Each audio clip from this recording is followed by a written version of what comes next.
komponennya sama. Nah, nanti kita di sana kita belajar bagaimana cara menghitung itu. Oke. Nah, kembali lagi sekarang di ekonomi makro garis vertikalnya tetap sama P, price, sedangkan di garis horizontalnya diganti notasinya menjadi Y atau output nasional.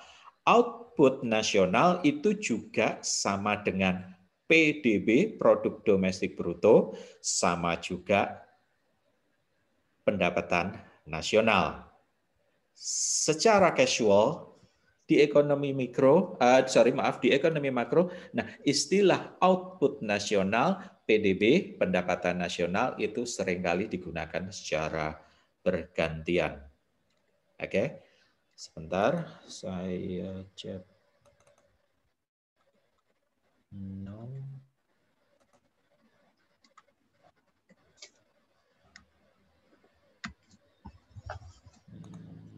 Saya ingin menunjukkan 9.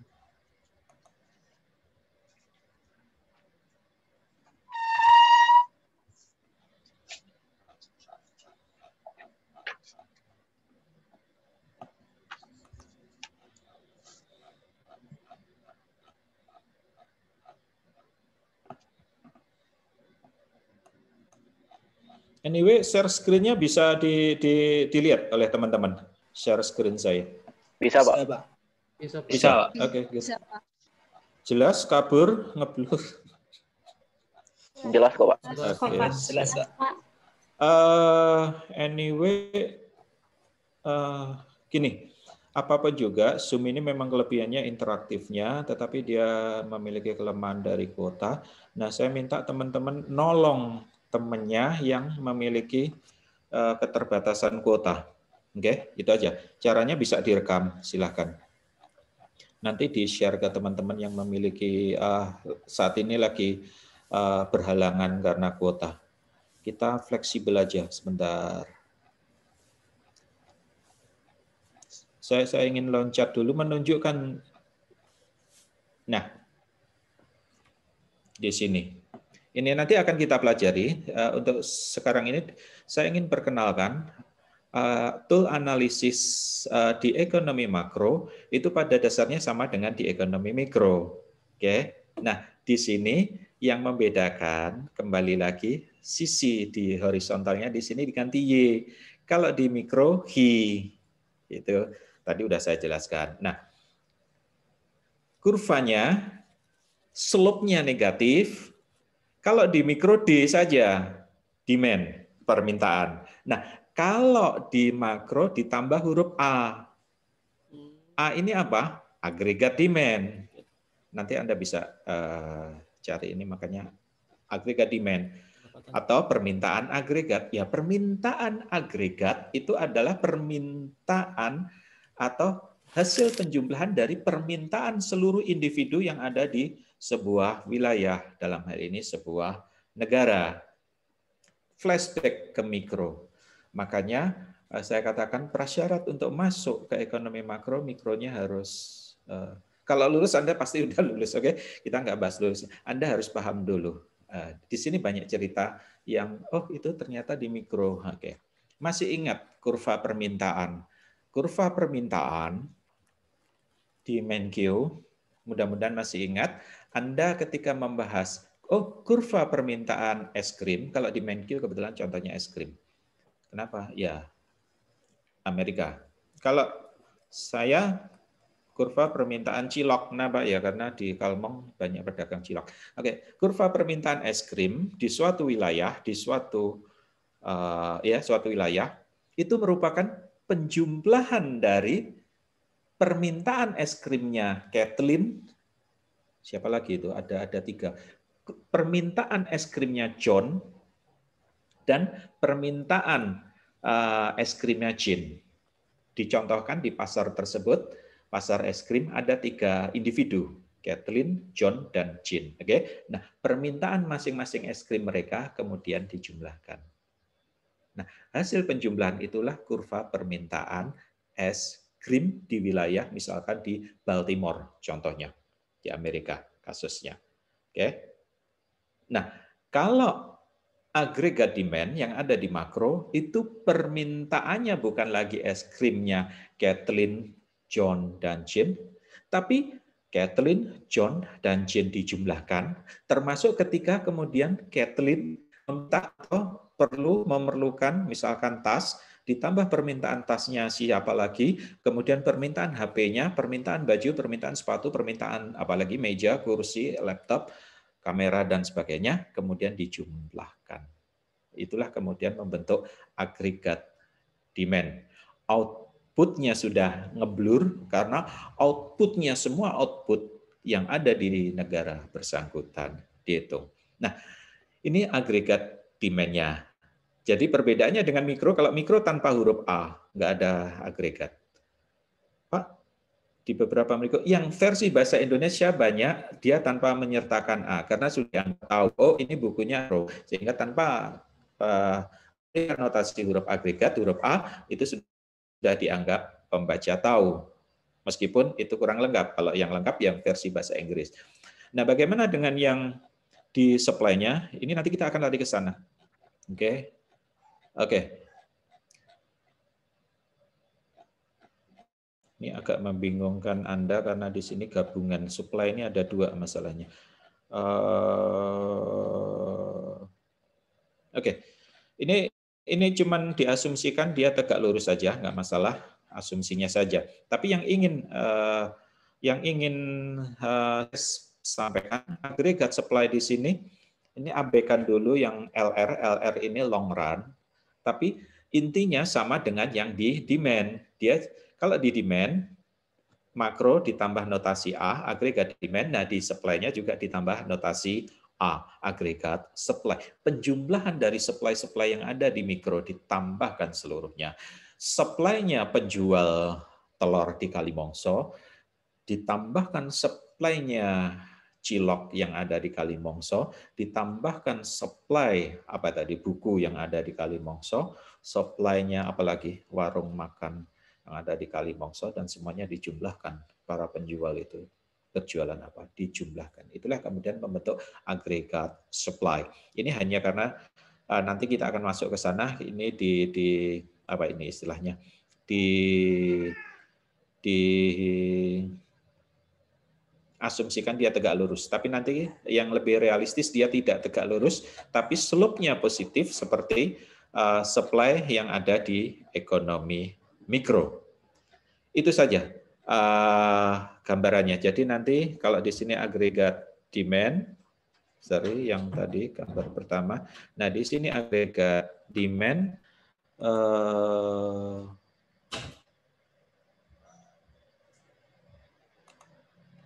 Oh ini yes ketemu. Nah nanti agregat supply-nya seperti ini misalkan.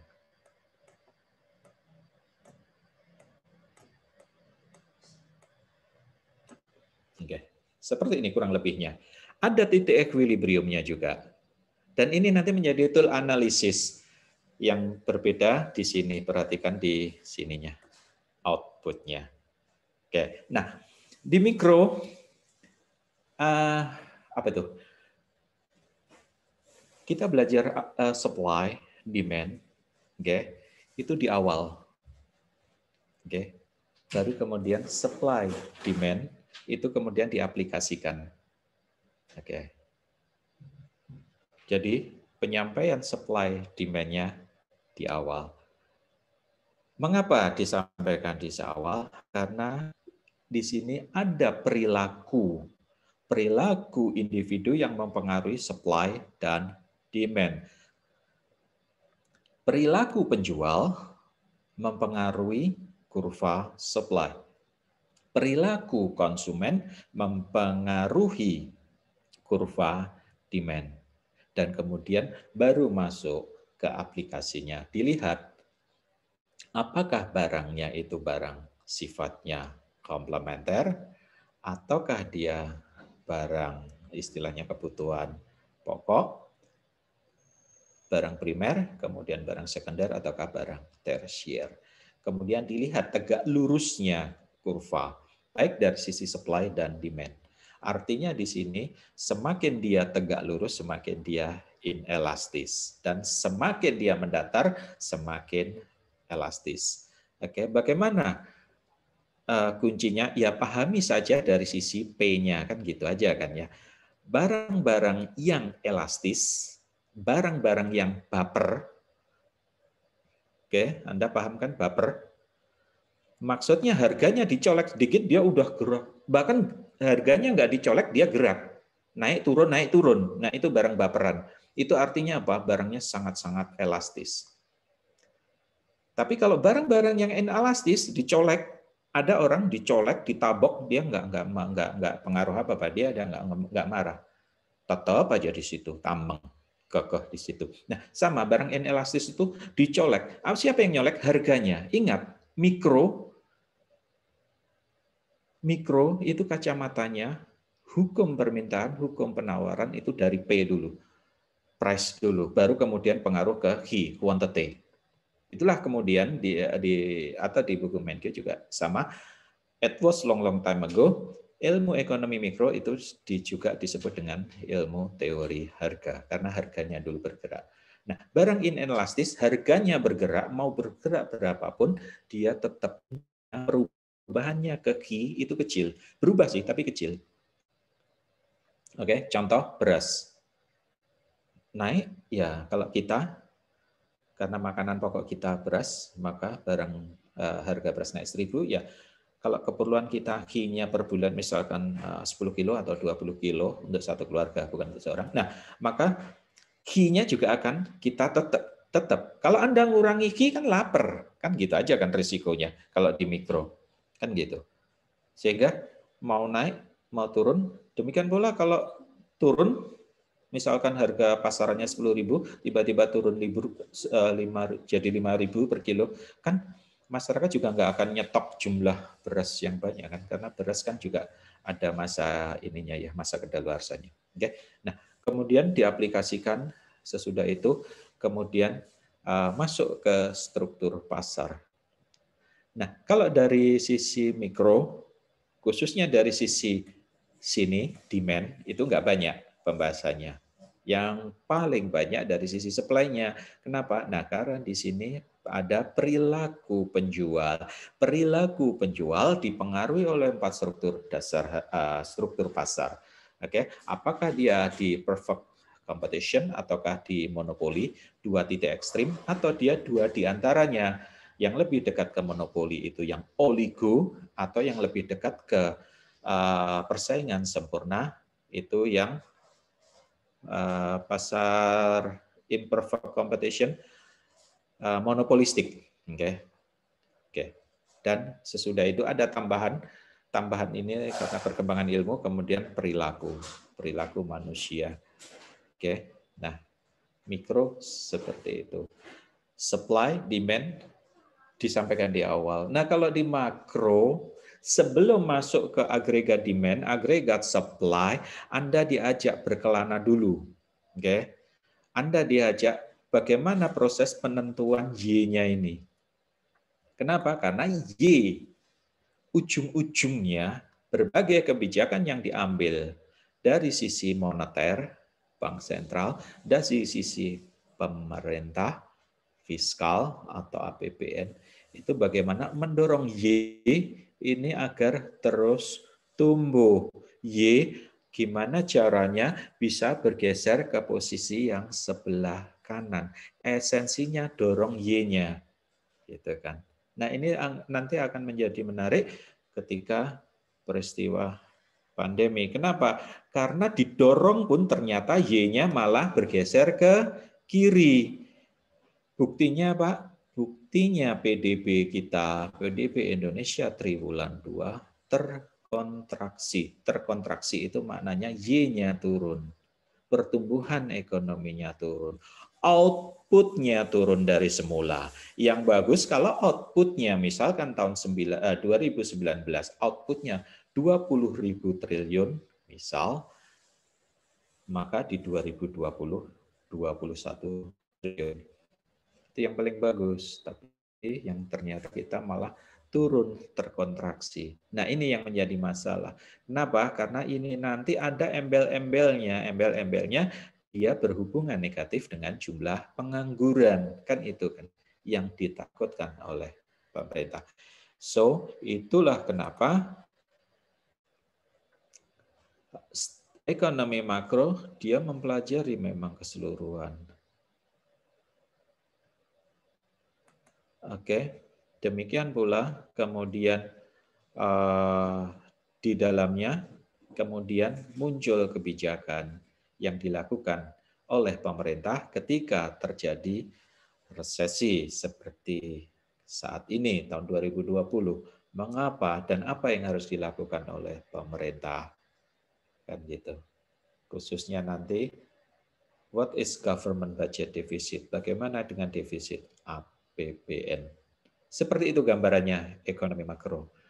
Dan important isunya di sini.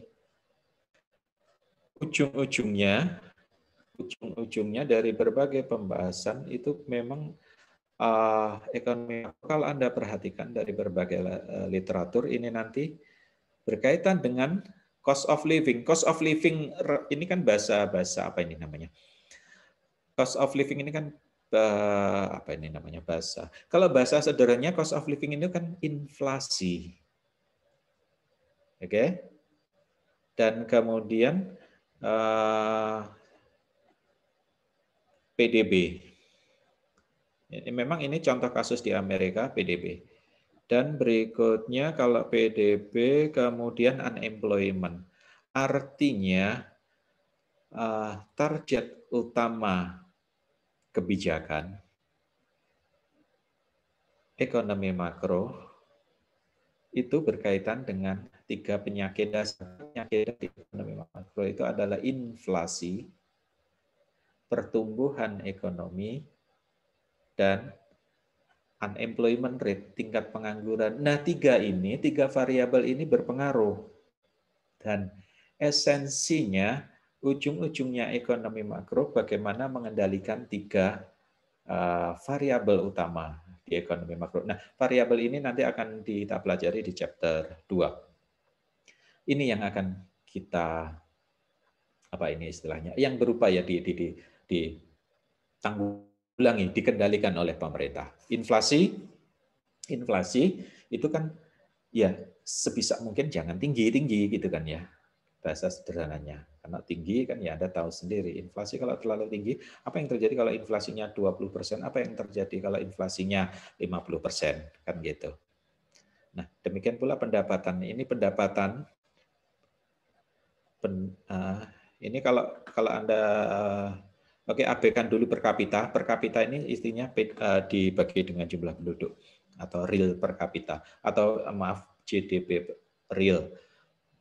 Bukan GDP real, GDP per kapita per orang. Nah, di dalam jangka panjang, diharapkan kan PDB-nya ya bakal naik. Ini memang Amerika sudah lebih bagus datanya. Dia memiliki data dari tahun 1900 sampai 2020. Oke, nah karena dia datanya lebih panjang, nah sekarang sudah bisa dianalisis. Tapi perhatikan trennya, dan inilah yang dilakukan Amerika. Sama, Indonesia pun berupaya mendorong gimana tren PDB, Y-nya tadi, kalau kemudian digrafiskan ke kurva supply dan demand, agregat demand dan agregat supply, Y-nya tadi gimana caranya Y-nya bergeser ke kanan, alias Y-nya selalu tumbuh. Y itu silahkan ditranslasikan, diterjemahkan menjadi PDB, produk domestik bruto atau GDP atau pendapatan nasional. Gimana caranya naik? Padahal sebuah perekonomian sometimes naik, sometimes turun, khususnya nanti ketika kita membahas di jangka pendek. Oke. Nah, berikutnya pengangguran. Pengangguran ini juga menjadi permasalahan. Dan ini yang berusaha dikendalikan oleh pemerintah. Kalau inflasi, gimana caranya? Inflasi itu rendah, PDB, pendapatan nasional, gimana dia terus tumbuh, naik, lebih tinggi dari periode sebelumnya. Nah, pengangguran, unemployment, bagaimana caranya pengangguran itu turun, jumlah pengangguran. Oke. Saat ini yang terjadi di kita.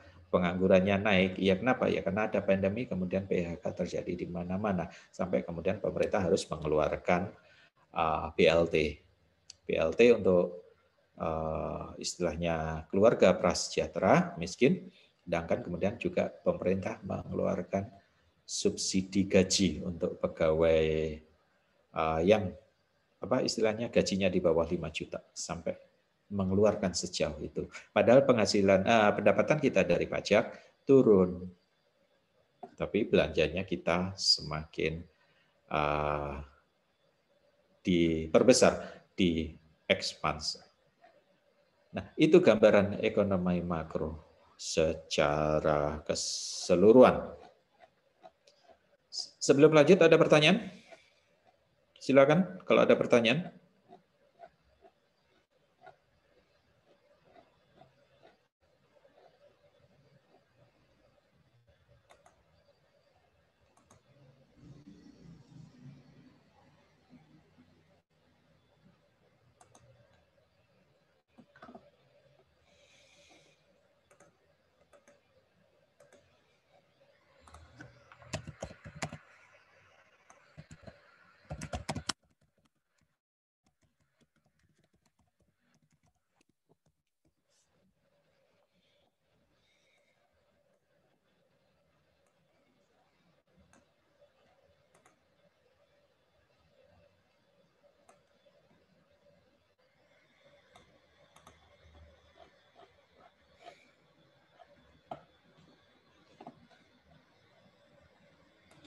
Kalau tidak ada, saya lanjutkan di sini terkait dengan economic model atau model.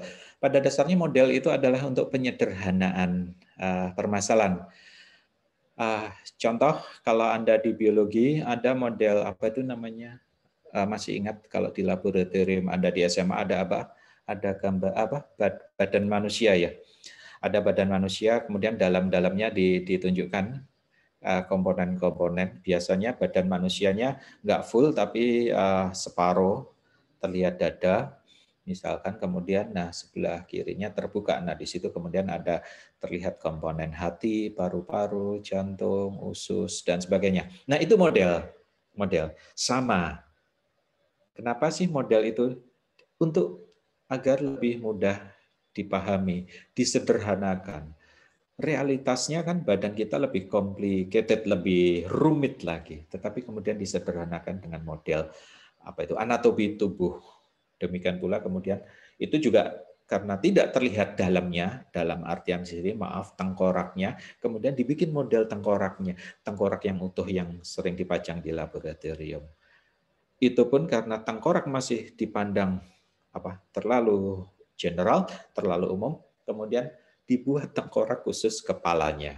Dimodelkan, ini loh kepala manusia, ini loh, karena Anda ngelihat tengkoraknya saja, Anda nggak bisa membayangkan kemudian ada yang istilahnya separuh terbuka. Nah, ini loh gambaran otak manusia itu seperti ini. Nah, itu model. Sama di ekonomi untuk memudahkan pemahaman, kemudian dimodelkan. Nah, model salah satunya, model ini banyak, oke. Nah, termasuk kalau saya menurut pendapat pribadi saya, grafis, kurva demand, kurva supply itu juga model, cuma model grafis kan gitu kan ya. Oke. Nah, gunanya apa? Untuk memahami fenomena yang terjadi. Memudahkan pemahaman ketika terjadi pergeseran demand, permintaan ke kiri dan ke kanan. Anda sudah disampaikan di ekonomi mikro, kalau demand bergeser ke kanan, apakah penyebabnya? Kalau bergeser ke kiri, apakah penyebabnya? Kan gitu. Demikian pula dengan supply. Itu model grafis. Oke. Nah, berikutnya dari model grafis, kemudian perkembangan selanjutnya ternyata terutama sekali memang di sini memang Kalau boleh saya sebut, memang di sini memang salah satu kelebihannya ekonomi klasik, ekonomi neoklasik, itu adalah pendekatan matematisnya. Ingat, dari gambaran grafis, kurva demand, oke, seperti ini. Anggap aja ini gambarnya bagus, P, Hi, oke, kurva demand. Oke, Anda masih ingat di SMA, Anda tahu banget bagaimana menggaris ini, kemudian dari titik koordinat itu kemudian bisa digambarkan garisnya. Artinya kemudian, oh ternyata garis ini dengan pendekatan matematis kan kemudian bisa dinotasikan menjadi QD sama dengan misalkan negatif A tambah B di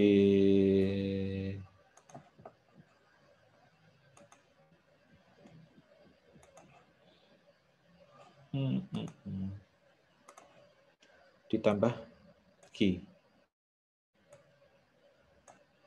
Oke, C. Ini berasal dari matematis. Dari pendekatan matematis yang dikembangkan, yang mengembangkan justru malah bukan orang ekonomi, orang matematika. Oh, ternyata dari garis ini bisa diketahui persamaannya. Nah, kemudian dirumuskan dalam apa ini? Persamaan standar yang sudah Anda kenal, QD. QD di sini saya kasih di ekonomi mikro, ini ada ditambah notasi D. D itu maksudnya demanded, untuk membedakan H-nya yang dari sisi supply-nya. Oh, ternyata jumlah barang yang diminta itu sama dengan min A. Kenapa sih min A? Mengapa min? Perhatikan slope-nya negatif, kan gitu. Mengapa slope-nya negatif? Hubungan berkebalikan antara P dan H-nya, kan gitu.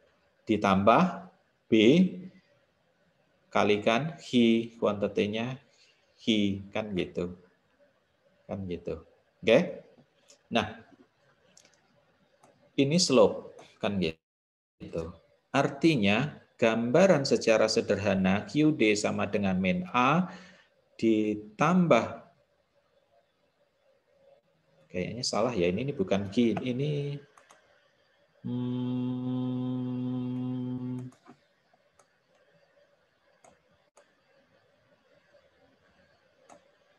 ini P ya harusnya. Ya. Harusnya ini P. Oke. Nah, kemudian ketemu persamaan atau model permintaan. Ini model. Ini model untuk menyederhanakan permasalahan. Oh, ada variabel P yang mempengaruhi jumlah permintaan di sini. Ini model. Oke. Model yang bagus itu bukan model yang complicated, rumit, tetapi model yang bagus itu adalah model yang sederhana dan mudah dipahami dan dia bisa menjelaskan. Nah, nanti di bab 3 itu ada salah satu model yang paling bagus yang sampai sekarang masih dianggap paling bagus. Dia nggak serumit ini, tapi atau mungkin Anda juga sudah kenal ketika di PE yang namanya circular flow activity of economic. Oke? Ada aktivitas, ada gambaran aliran uang, aliran kegiatan. Nah, itu menggambarkan kemana sih nanti ketika kita belajar where it come from, pendapatan nasional itu dari mana sih asalnya, dan where it goes, kemana sih perginya. Nah, itu tercermin melalui model yang paling bagus, yaitu istilahnya model keseimbangan umum atau general equilibrium, itu menggambarkan aktivitas perekonomian sebuah negara. Nah, ini yang paling bagus. Sampai saat ini itu masih model yang paling bagus. Nah, yes, memang kemudian seolah-olah dengan masuknya model-model canggih seperti ini, kemudian seolah-olah kok ekonomi menjadi canggih. Ini yang kemudian menjadi nyinyiran beberapa ekonom yang tidak beraliran klasik. Memang ini kelebihannya di sini, kelebihan ekonomi klasik. Apa sih ekonomi klasik? Kalau pernah dengar ekonomi klasik? Anybody pernah dengar ekonomi klasik, neoklasik, dan sebagainya? Pada dasarnya ekonomi yang Anda pelajari di PKN STAN itu yang mengarahnya itu ke klasik, neoklasik pada dasarnya. Apa sih? Kalau substansi ekonomi masih nih membahas equilibrium, laissez-faire, oke, equilibrium, laissez-faire, kemudian masih membahas masalah price, masalah quantity. Nah, itu teori ekonomi klasik. Oke. Klasik itu kalau bahasanya sekarang itu bahasa nyinyir. Nyinyir. Siapa yang nyinyir? Yang nyinyir itu Marx.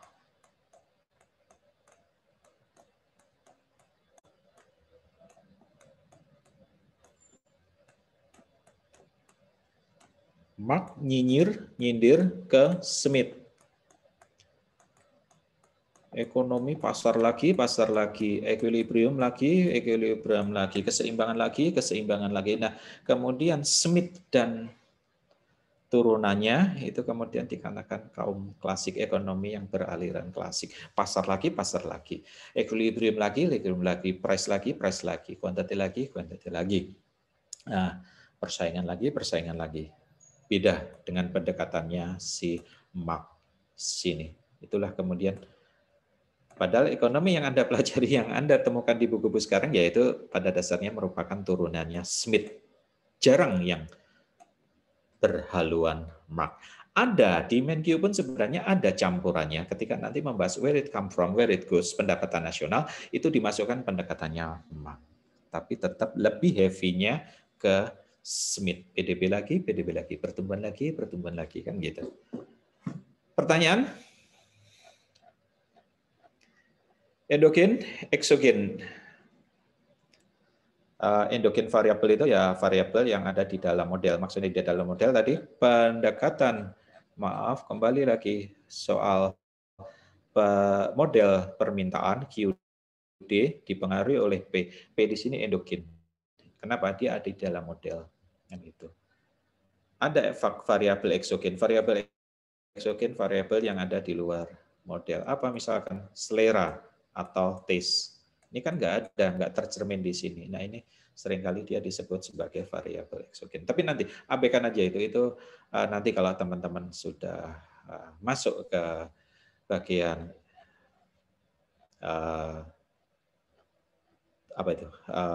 penjelasan teorinya. Ini di skip aja. Nah ini yang nanti menjadi sesuatu yang penting, masalah harga, fleksibel dan sticky. Oke. Nah, pembahasan kita sampai dengan UTS itu nanti akan lebih banyak kita membahas yang fleksibel dulu. Fleksibel, sedangkan sticky itu ketika dia nanti sesudah UTS. Fleksibel itu adalah perilaku harga di dalam jangka panjang. Ketika sebenarnya Anda membahas ekonomi mikro, itu pada dasarnya secara tidak langsung Anda diberikan ekonomi mikro. Ingat, kalau P berubah, maka Q berubah. Demikian pula, yes hukumnya P dulu berubah akan berpengaruh ke Q. Oke? Tapi fenomenanya bisa berkebalikan. Q dulu berubah, quantity-nya berubah. Misalkan karena ada pandemi, stoknya turun, maka harga naik bisa. Oke. Atau momen-momen tertentu, Lebaran, Natal, Tahun Baru. Oke. Q-nya naik, Q permintaannya naik, atau Q-nya naik, kemudian dia berpengaruh terhadap P-nya. Bisa. Nah, Anda bayangannya di ekonomi mikro itu kan terjadinya seketika kan? Q berubah, P-nya akan berubah otomatis. Oke. Itu yang namanya fleksibel. Oke. Nah, padahal di dunia nyata tidak seperti itu. Butuh waktu proses penyesuaian harga. Tidak semudah itu. Oke, nah kalau di ekonomi mikro, yes, karena itu akan menyulitkan, maka oke, diasumsikan itu semuanya berlaku di dalam jangka panjang. Harga sedemikian mudah berubah, menyesuaikan. Kalau harga menyesuaikan nggak ada masalah. Nah, yang jadi masalah itu ketika harga itu di dalam jangka pendek, itu sifatnya sticky, kaku. Nah, ini yang repot.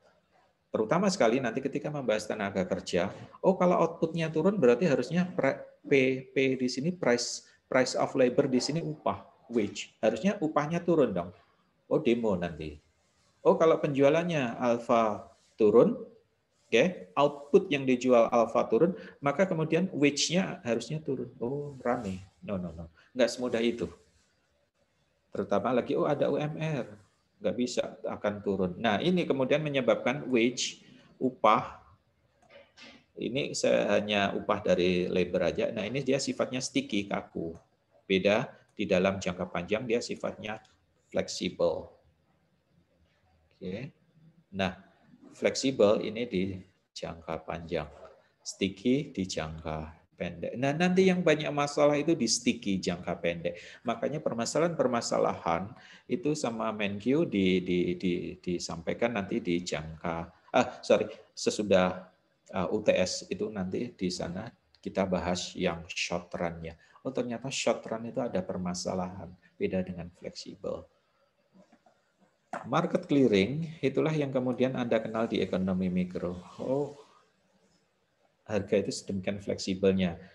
Sehingga supply demand otomatis menyesuaikan. Supply-nya naik, kalau kemudian demand-nya konstan, apa yang terjadi? What happen ayat naon kalau kemudian agregat supply atau supply-nya bergeser ke kanan sedangkan demand-nya konstan. Anda sudah bisa membayangkan what happen, apa yang akan terjadi. Nah, itu model-model market clearing. Dengan otomatis dia menyesuaikan. Faktanya tidak seperti itu. Faktanya ada fleksibel dalam jangka panjang, ada sticky di dalam jangka pendek. Di dalam jangka panjang itu yang sering dikenal dengan istilah LR, long run, sedangkan di dalam jangka pendek dikenal dengan istilah short run.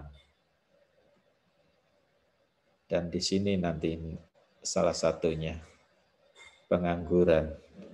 Tapi itu nanti. Oke, itu kalau ini outline saja. Outline ini didasarkan pada bukunya Menkyu. Oke, itu saya kira ada pertanyaan terkait pengantar chapter pertama ilmu ekonomi makro. Jangan khawatir, menarik kok ilmu ekonomi makro itu menarik. Esensinya Anda mempelajari bagaimana sih metode atau bagaimana sih perekonomian secara keseluruhan itu bekerja. Mengapa sih ada yang menganggur? Mengapa sih pendapatan itu bisa tumbuh? Mengapa sih pendapatan itu bisa runtuh atau turun? Contoh dalam kondisi sekarang ini pendapatan kita dan di banyak negara semuanya pada runtuh, turun. Atau bahasanya BPS terkontraksi. Terkontraksi itu PDB-nya negatif. Pertumbuhannya. Pertumbuhan itu dibandingkan periode sebelumnya. Nah, hanya saja kalau kita kemarin triwulan kedua, itu maksudnya triwulan kedua dibandingkan triwulan sebelumnya. Turun negatif 5, sekian persen. Kan gitu. Terus apa penyebabnya? Kan gitu. Oke, itu yang bisa saya sampaikan. Ada pertanyaan, teman-teman? Pertanyaan? Anyway, ini udah direkam. Sudah, Pak. Sudah direkam kah? Sudah? Sudah, Pak. Oke. Sudah, Pak. Oke, good. Pertanyaan? Kalau nggak ada, kelas saya akhiri. Terima kasih. Nggak ada, silakan. Oke, nggak ada. Kalau nggak ada, terima kasih atas perhatiannya. Assalamualaikum warahmatullahi wabarakatuh. Selamat siang dan salam sejahtera untuk kita semua. Waalaikumsalam warahmatullahi wabarakatuh. Terima kasih, Bapak. Waalaikumsalam. Terima kasih, Pak. Yuk, Makasih, Pak. sama-sama. Izin live ya. Ya, Pak. Pak. Ya, Pak. Terima kasih, Pak. Sama-sama.